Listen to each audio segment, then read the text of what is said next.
Okay, so we're live. Welcome back to the Magicminds podcast. I'm Matt Burke. You're watching and listening to the Liberty's #1 podcast. You up the Liberties, you up the flats. How are we getting on? Thanks so much for all the feedback about the last episode. I keep going to say interview. It wasn't an interview. It was an episode. I just came into the studio and I pressed record and I said I'll go for it, as I said.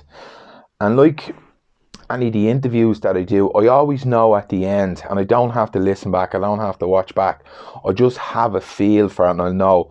And I said to myself, yeah, that's okay, that's grand. I hit what I wanted to say. Now I was very nervous putting it out there because you're talking about like vulnerability, and that's what this is going to be about. This episode I want to talk about vulnerability. Andy sent me an article about vulnerability, the power of vulnerability. And I don't know if it hit it for me. It was a fine article and I read really well, but it didn't explain it to me the way I see it, the way I view it through my eyes and the experience I have. And I'll talk to you about that in this episode.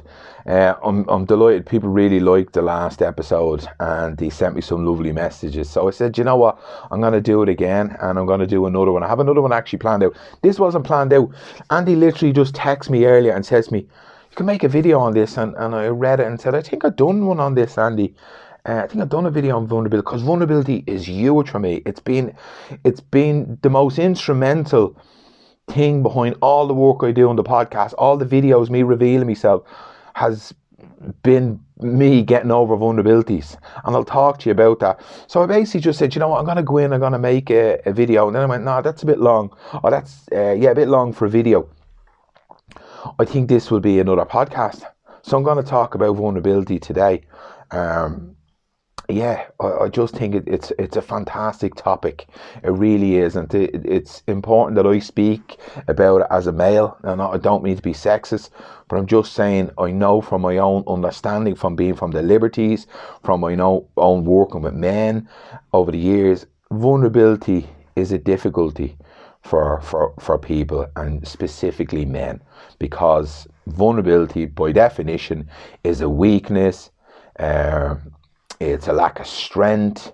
There's a hole in the boat, we're going to sink, we're breaching the bow, you're letting stuff in and it's showing your weakness, so there's a deformity in it and it'll break eventually. That's the mentality. That's what the definition of vulnerability is.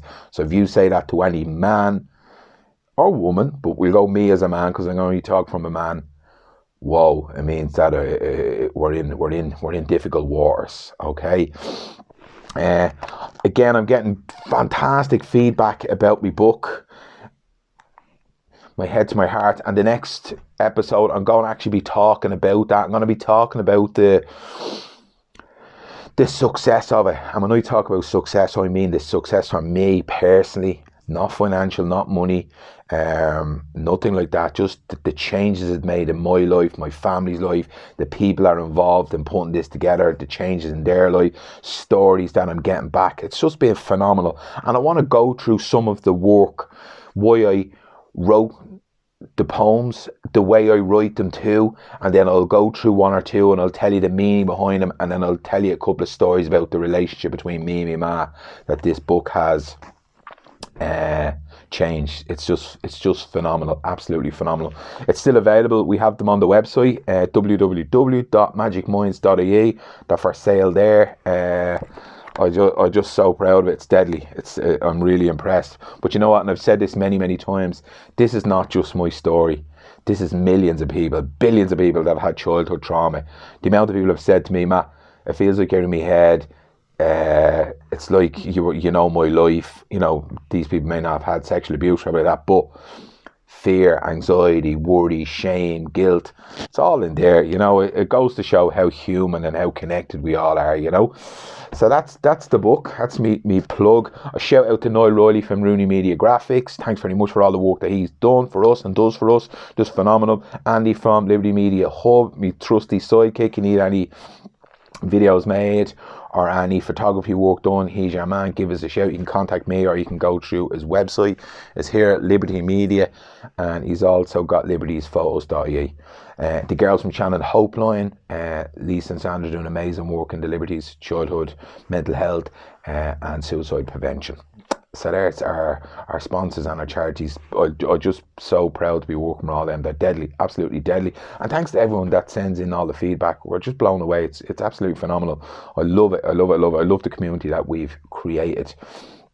It's great just to be part of it. You know, again, I wouldn't have been a huge lover of communities and groups and all that, because they were all on my own.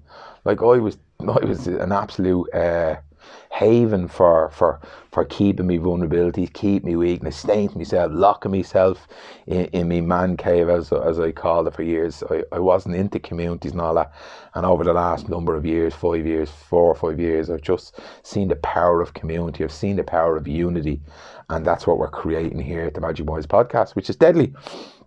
So look, let's talk about vulnerability. Let us talk about it. And as I said, right, the definition is weakness. Something's broke. It's, you know, there's a crack in the armor. It's vulnerable. You know, you're vulnerable. Okay, and that's by definition. That's what it is by definition, right? So let's give you an analogy, right? So that's the definition of vulnerability. But in order to let's say work on your vulnerability, it's like going to the doctor and the doctor says, I want you to be more healthy. It's quite vague, isn't it? You know, it's quite vague. Like health, we all of a sudden will get worried when you say we need to work on your health, you need to work on your vulnerability. All of a sudden you're getting worried, because vulnerability for people is a protection against weaknesses, fears, anxieties, trauma, stories, situations, people. Okay, for me, vulnerability, it's like, right, it's like this shield, it's like this wall, it's like this veil inside us, right? This place that we have, like Fort Knox, like the mint where they keep all the money, like the banks, the biggest thing. It's a place that we keep stuff in, we store stuff in. Things that we perceive as weakness, as a threat to our personality, our perceptions of life, our identity, our character, our sexuality, whatever you hold dear, whatever you value. And if something can jeopardize that, it can be a vulnerability. And in this situation, this event, this thing, if it happens, it goes into this beyond the field. So it goes beyond these walls. You place it in there and it'll dare not come out. You know, like me growing up in the Liberties, you know, if you said something inappropriate, but into the lads, not inappropriate, but something out of line, you'd be absolutely caned. Like if you said something that was perceived as, they would call you homophobic, you know, if you said something that was maybe that they thought was gay, or you're a fucking steamer.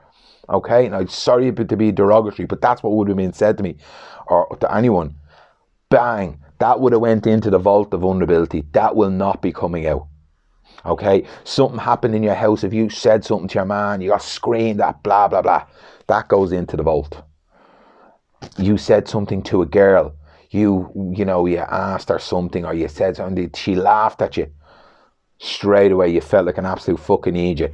That's going into the vault. That's never coming out again. So all of a sudden you've got all these bitcoins of vulnerabilities going in behind this visible wall, but you don't know it. You don't know that that's happening. You don't know that you're taking that event, that situation, that thing, that fear, that anxiety, that absolute dread, and putting it, you don't know.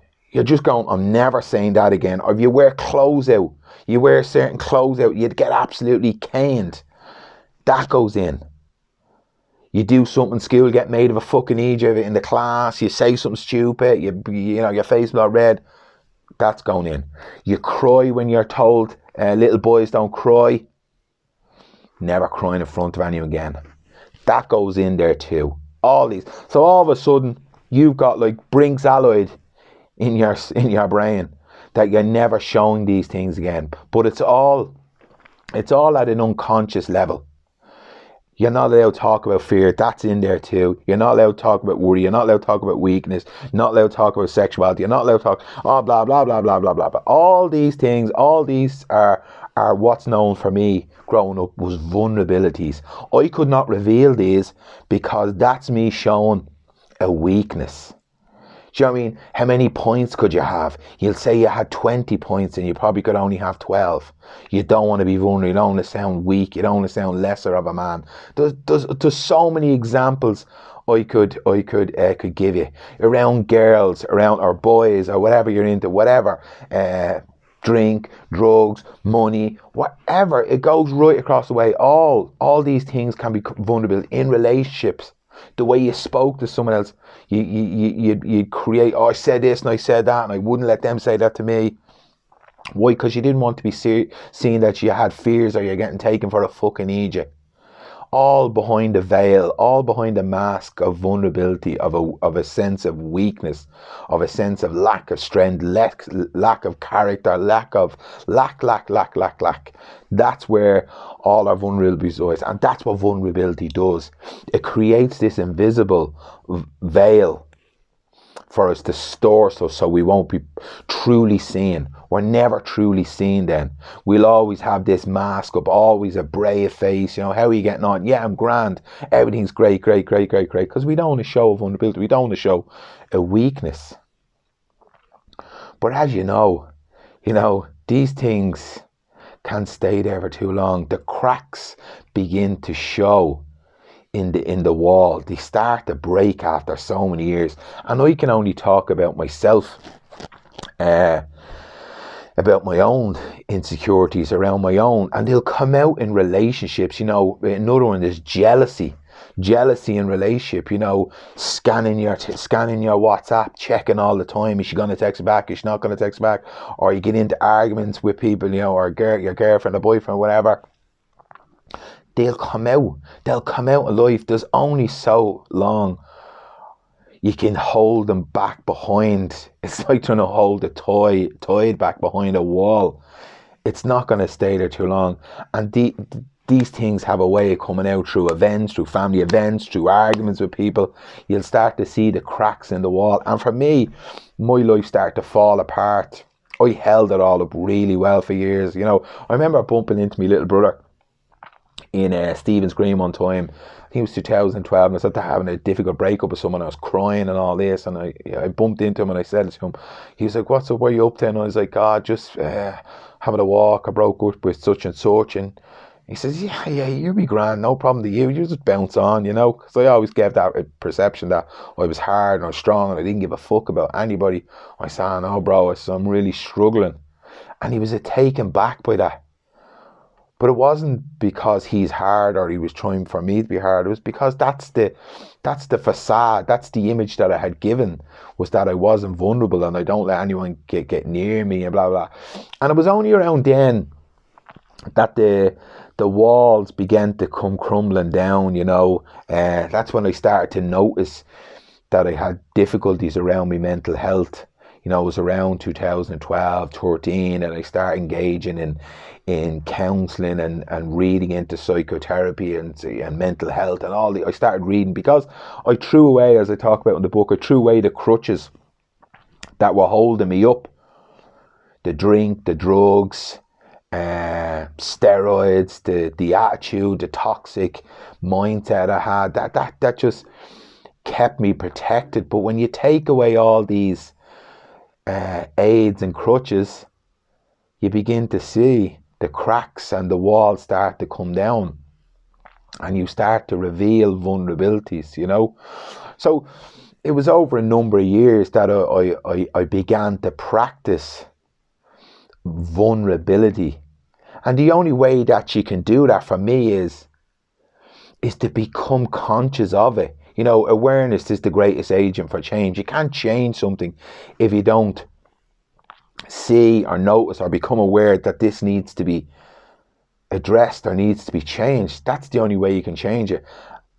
And there's millions of people going around with unconscious that have difficult around vulnerability, but they don't know because they're not conscious that they have built these walls around their fears, their worries, their anxieties, their shames, their guilt. Like, I had fucking tons, like, you know, shame around relationships, shame leaving me kids, shame walking out and on girlfriends, breaking up with people, causing me family havoc, robbing on people, cheating on people.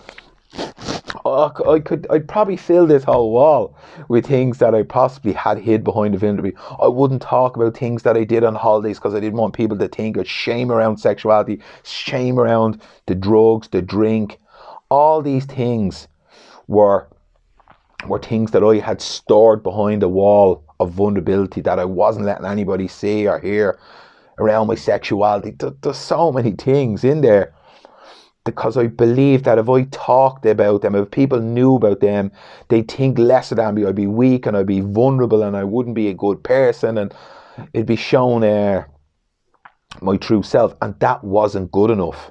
That's not good enough. That's what society tells me is a bad person. I thought all that I've ever did, all the stuff that I did, and I talk about this in the book, that I was a monster and I was a horrible, horrible human being.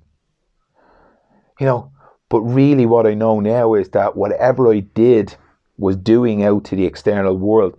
I was doing to myself. I was cheating on people. I was cheating on myself. I was lying to people. I was lying to myself. I was robbing people. I was robbing myself. I was robbing my own soul. You know? So whatever we do to that external world, we're doing it to ourselves. It's a mirror image. You know? So then, look, I start shining a light of awareness on my life, my behaviours, whether it be the drink, whether it be the drugs, whether it be the barriers that were stopping me from living, all the fears, the anxieties, the shames. I started to shine a light of awareness on them. And then started, you know, whether it be, you know, guilt about things I did to people. I started figuring out why I did those things. Why did I do that? Why did I do that? Why? You know, as Maya Angelou says, if you know better, you'd have done better. Okay, but why did I do that? I was unconscious. I didn't know. I was trying to soothe the pain. I was trying to soothe the trauma. I have a sexual abuse trauma, violence, and all that kind of thing. I'm not using that as an excuse, but that taught me how to clam up. That taught me how to build walls around me to stop myself from getting hurt again. Vulnerability shields is protection. It's a way of soothing. It's a way of minding ourselves against further attacks. It's like the army building bigger walls, extra walls to protect ourselves. And that's where the vulnerability, that's where all our fears and anxieties and our worries and our shames and our guilt and our societal pressure goes in there to keep us safe. You know, if we were feeling Gucci, we're feeling grand, the doors be wide open, see whatever. And that's where I am today. How did I do that? Like I said, going to counselling, going to therapy, reading, but really getting to know me, getting to know what am I fearful of, what am I shameful of, what am I regretful for, what am I scared of, and then working through it. You know, the shame and the guilt and the stuff that I had about previous relationships. I had to go back in and do the work on that. I had to forgive myself. I had to forgive myself for making those choices. I had to look at them. I had to be honest with myself. I had to turn in. You can only be comfortable telling your story when you owned your story. You can only show a vulnerability or start to show vulnerability when you become comfortable with yourself, with the things that I've done. I make all these videos. I talk about certain things. It's because I'm comfortable. There's other stuff in my life that I'm not possibly that comfortable with yet, that I'm still working on. And this has taken years and years and years of work. So when people say, you know, you have to practice vulnerability, you know, it's a superpower and it's all that. Yeah, it might be, but it takes a bit of work. It takes you owning your story. For me, it took me, I had to own my story.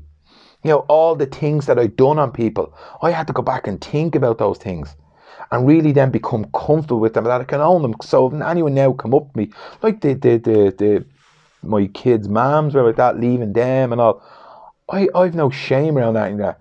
I wish it wasn't like that. I wish the situation wasn't like that, because it wouldn't be as impactful on my kids.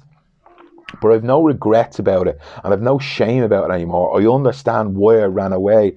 As I've said before, I was like the Linford Christie of relationships. I was just gone as soon as the heat came on.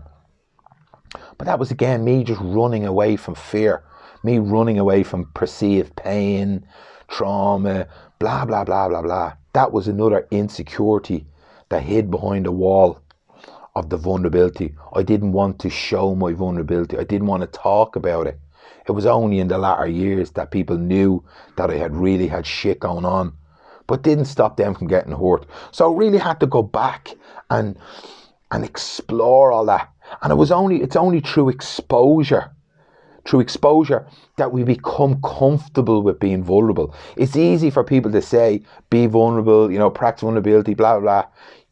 It's like getting up and speaking, public speaking. And I'm still very nervous at it. It's easy to say, oh yeah, it's grand, it's okay for you. No, it takes work, it takes exposure, it takes you doing it over and over and over and over again, and getting comfortable with that sick dread, anxiety, worry, fear. It takes time, And like, I would have never said years ago that I was anxious or worried doing public speaking, or when I'm going to start a course, or if I'm starting coaching with a new client, I'll get a little bit nervous. But I will be honest and I'll say that. I own that. But people, when I tell them, they get a little bit shocked. People can still be shocked by your vulnerability, like talking about your weakness, talking about your fears, talking about your anxieties. People get a bit shocked. And I've seen that in my job years ago when people ask me how I was, and I've told them, they say, how are you today? And I say, I'm not great. And they get shocked. People don't know how to handle it. Some people are not good with hearing other people's vulnerabilities. If you told me that you are vulnerable, or you are nervous, you're anxious, if you didn't say, not if you said if you're vulnerable, if you just said you're nervous and worried, I would move closer to you. I'd look you in the eye more. I'd lock in on you. A lot of people that I know, not my pals, not my close pals and my family, but people I know in work or whatever, or people around, that when you say that, you'll feel them contracting. They don't know what to do. They don't know how to handle it. They don't, it startles people a little bit. And, and I have been on many a course, and I've done lots of different training, whether it be leadership, mental health, suicide prevention. And, so it's not as easy to say, just look, let's get comfortable with vulnerability. It's work. It takes work. It takes practice. You have to then, first of all, shine a light of awareness on what are your vulnerabilities, what are the things that you have difficulties, and then slowly, implementing changes.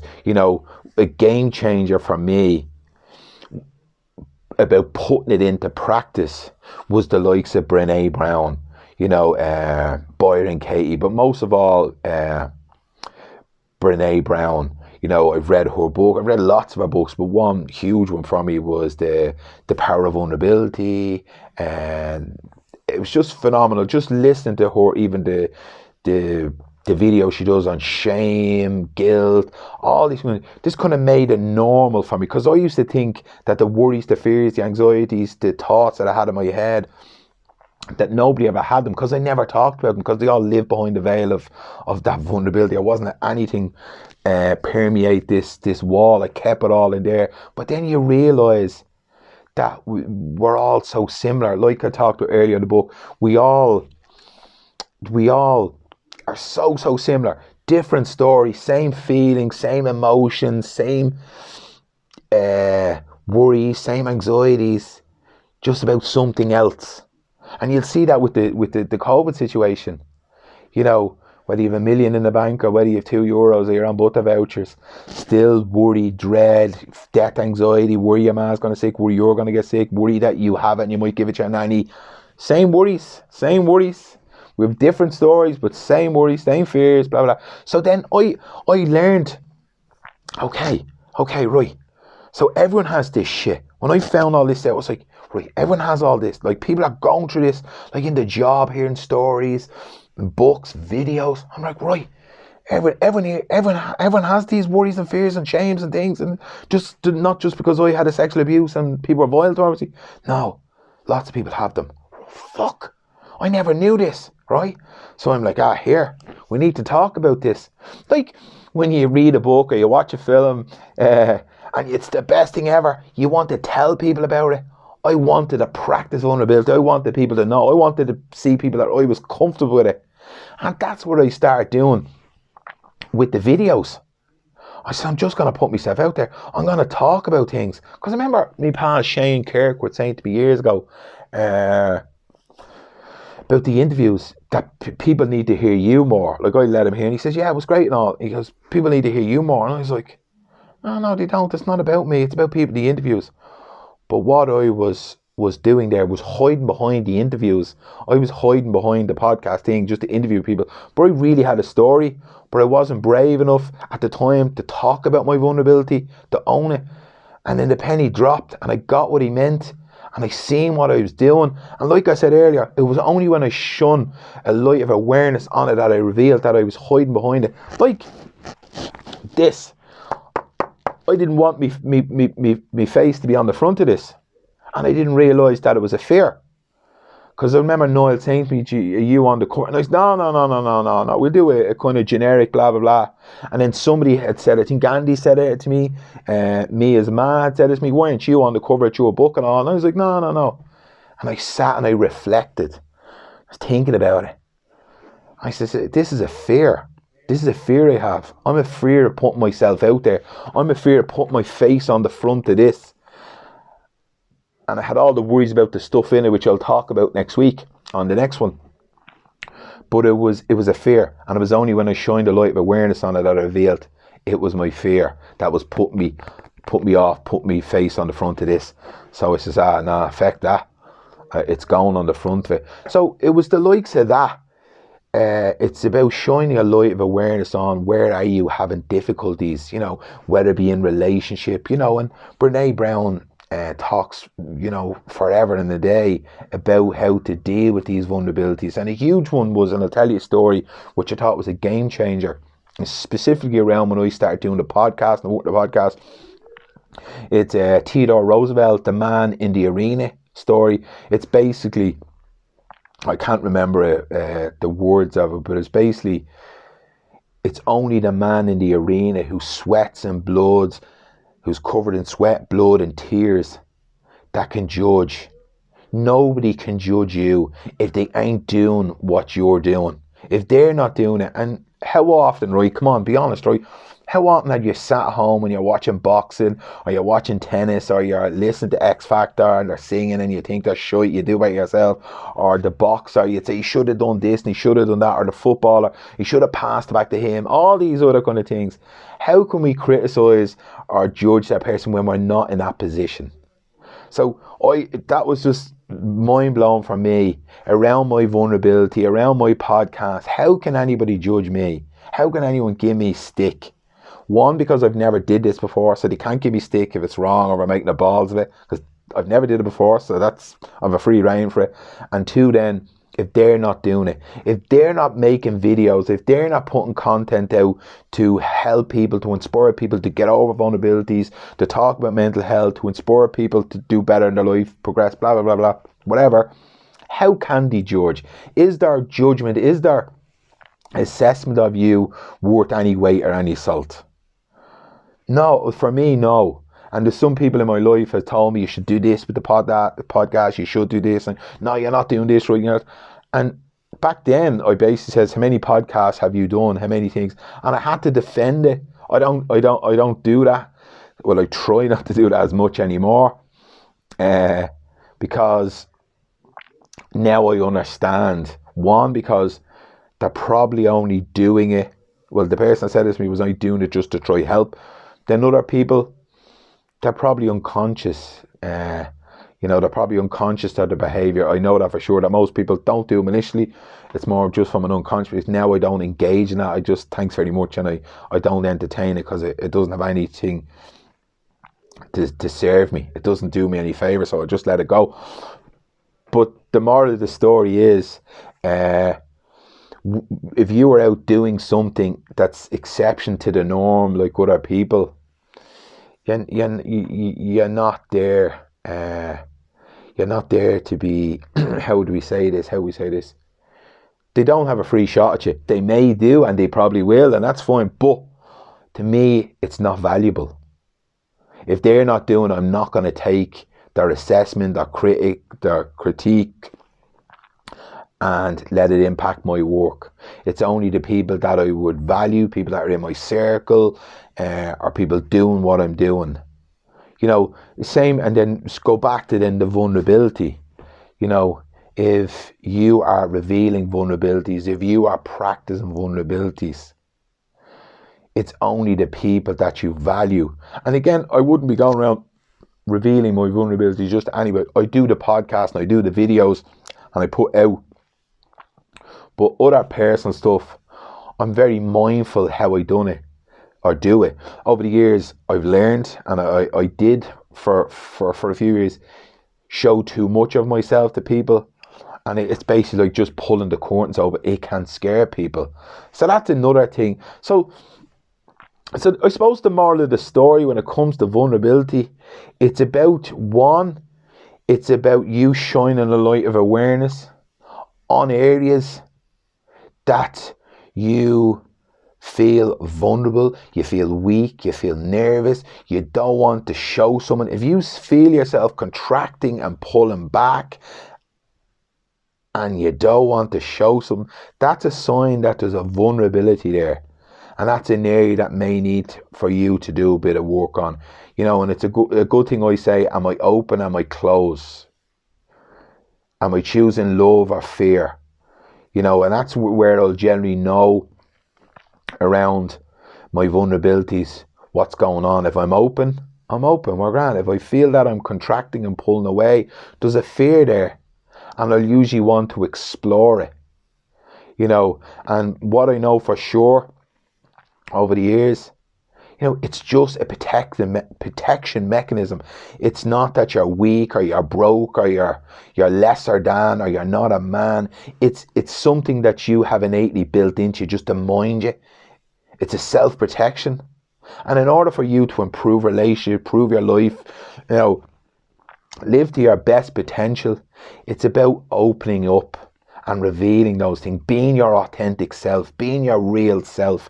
For me, owning my vulnerability was me being connected, really, really connected to my most honest self.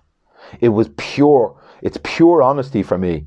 When I'm vulnerable, when I'm open about my fears, when I say I'm nervous or worried about something, I'm being as 100% honest with you as I can be, and that's beautiful to me. It makes me feel good that I'm honest, that I don't have anything to hide, because I've hid shit all my life and I fucking ate inside me, festered inside me for so long. Now, whether I'm worried, whether I'm angry, whether I'm excited, whether I'm optimistic, whatever, I'll be honest.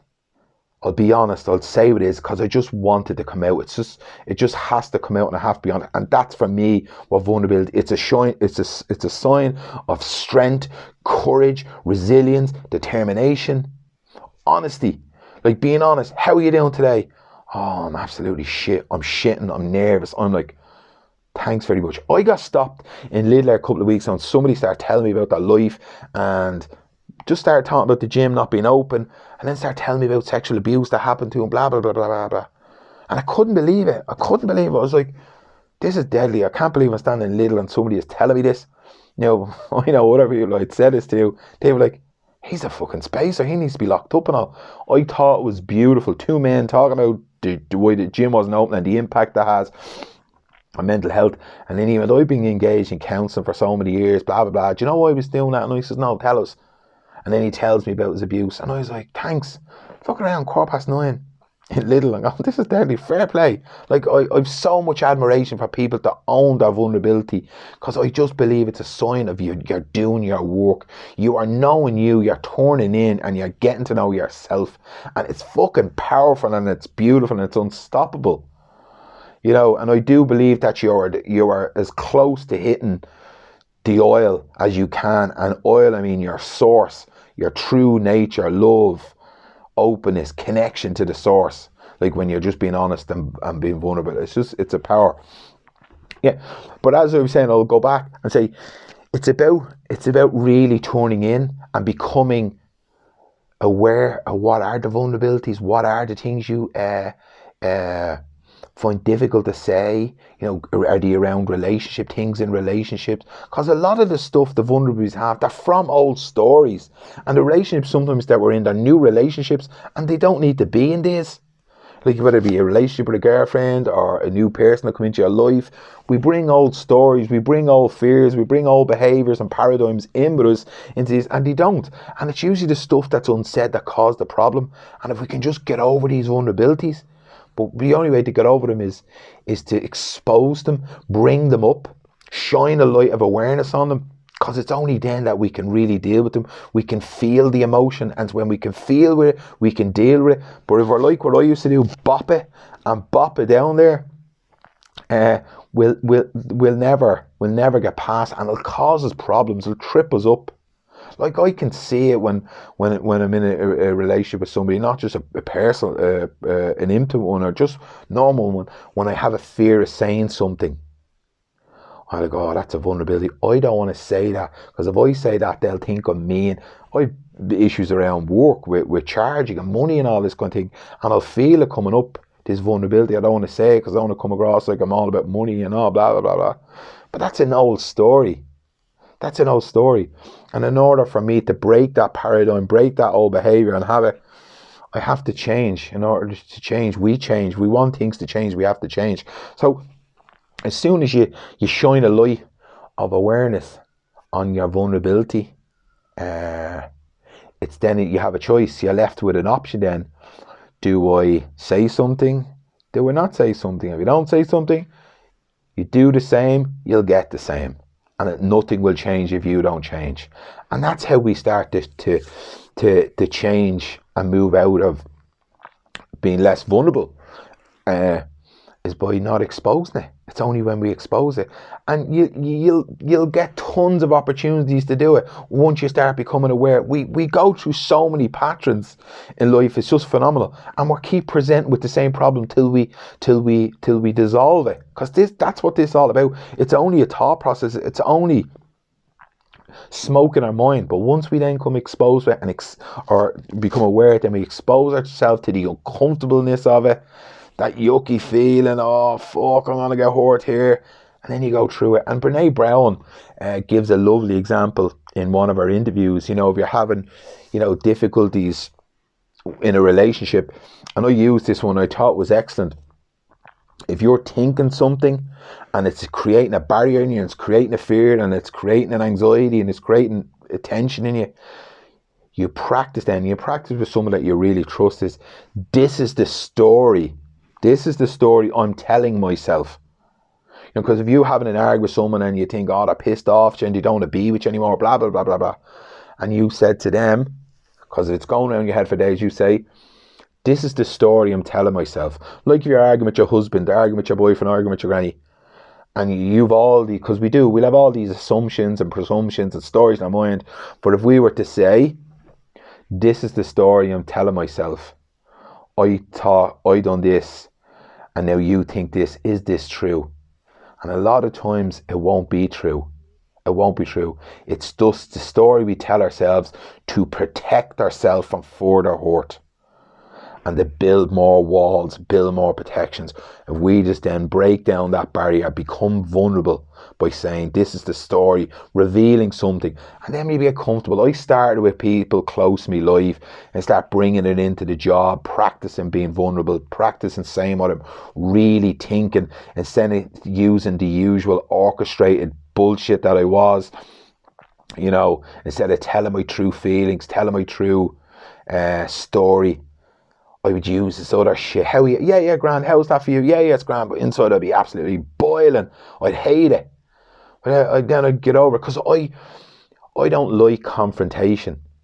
But the area I grew up in, it told you to be confrontational. It taught you to be tough, take no shit. But I wasn't like that, and a conversation I'll talk about this in the next one with me ma. Don't let them say that to you. Don't let them do that to you. Don't let that happen to your little brother. Blah, blah, blah, blah, blah, blah. So it meant I was meant to be tough, but I wasn't. So I was scared of confrontations. So So for me questioning anything, that was, to me, was a confrontation. I fucking didn't like it. But now I'm comfortable with those feelings. And I know I'm not being confrontational. I just want to ask a question, and I'll ask, and the way I'll deliver it, then I'll say, I'll have a way of saying things, or, you know, if I want to ask something, and I'll come across conversation, because I have to remember I'm a man as well, and not as big as I was before, and I might come across a bit aggressive. So now I'll just ask and say, can you just explain this to me so I can understand? Because I have a great difficulty sometimes around understanding. It's not because I'm challenging the person. Sometimes my processing just needs to hear it again till I get it right. And plus, maybe I need to get past the fear or an old story of myself. So it's not about them, it's about me, but it's how I deliver it. So again, it's about shining a light on your awareness of your vulnerabilities, and then slowly exposing yourself to them. Like anything, like a meditation I'll talk about, go with the lowest common denominator, the least stressful exposure to it. But the first protocol is becoming aware of where your vulnerabilities are, and knowing, and I say this from the bottom of my heart, that vulnerability and revealing vulnerability, whether you're a man, whether you're a woman, whether you're transgender, whatever, non-binary, whatever you are, whatever kind of human being you are, if you are willing to practice vulnerability, to me, you're strong, you're brave, you're courageous, you're resilient, you're a badass, because it means you're doing the work, and you're not hiding behind your fears. You're going for it. So that's that. There you go. There's vulnerability for you. How long were we going for? I don't know, probably about 35-40 minutes, are we? So that's the crack. The next episode will be myself and my book. I want to go through it, as I say, some stories. I want to talk about the success, talk about how I wrote some of the poems, and what my style of writing, why I do what I did. I was on a podcast recently called The Happy Mindset Podcast, yeah, with Dennis Murphy, and he asked me, so how did you sit down and write? And I just explained how I did it. I have a topic like I did here, and then I'd create a picture around it. It might not be exactly the way my life is, but it's just to portray compassion, fear, anxiety, worry, all that kind of stuff. So that is the crack. The book's still available on our website. We also have a Patreon page. If you like the work that we do, and you'd like to throw some dollars away, if you have the price of a cup of coffee that you want to send our way, we'll be more than grateful. If you don't have the money, you can still watch the podcast, listen to the podcast, $3.99. I have a Magic Minds meditation group on Facebook. You're more welcome to come over there, do meditation over there. What else have I got to offer? I have a Mind Your Little Self program coming out at the moment. I think it'll be out. Probably be out by the time this out. No, it won't. It'll be coming out on the 18th, Monday the 18th. It's a 6-week program that'll give you the tools, the skills, the knowledge, but most of all the confidence and the awareness to mind your little self, mind, soul and body. You don't have to have a childhood trauma. If you understand, sometimes you get scared, sometimes you get nervous, sometimes you just feel lesser than. You know, that tells us that sometimes we have a little person inside us that just needs to be mind, soul and body. And it had phenomenal success the last time from it. The people loved it. You know, it's a huge awareness program, shining a light of awareness, as I talked about, on all the stuff we talked about today. And other stuff, you know, there's meditation, there's physical movement, there's nutrition, there's mental health, there's tools and tips, there's weekly challenges, there's videos, there's live meditations, there's accountability. I've took from all the interviews and all the reading, all the stuff, what all the great leaders, what all the game changers do, all the habits, all the behaviors thrown in there, consistency, commitment, accountability, playful attitude, morning routine. It's all thrown in here in a 6-week program. It's absolutely I love it. I think it's deadly. I'm really proud of it, and people are having great success. So that's it. That's all. As always, mind your little self. When you're more compassionate, you're more kind, and more understanding, more forgiving and patient with you, you're a kinder person on the universe. As my mentor Jeff Thompson said when I asked him what's the one thing he'd like to leave us with, when I interviewed him, and he says, be kind. And that's what this is all about. If you can be kind you can change the world. Be kind to you, and you'll be a better person to your. You'll be a better servant to your community and the rest of the world. Have a fantastic day. Mind your little self. Namaste.